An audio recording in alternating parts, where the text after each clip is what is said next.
ప్రపంచంలో ఏ దేశం వెళ్ళినా మీకు అక్కడ కనిపించేది ఒక మతం.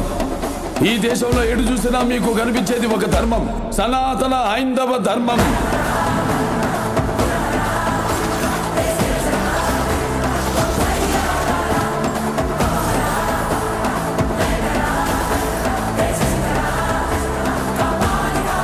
దేశం జోలికి వస్తే మీరు దండిస్తారు, దైవం జోలికి వస్తే మేము ఖండిస్తాం. మీ భాషలో చెప్పాలంటే సర్జికల్ స్ట్రైక్.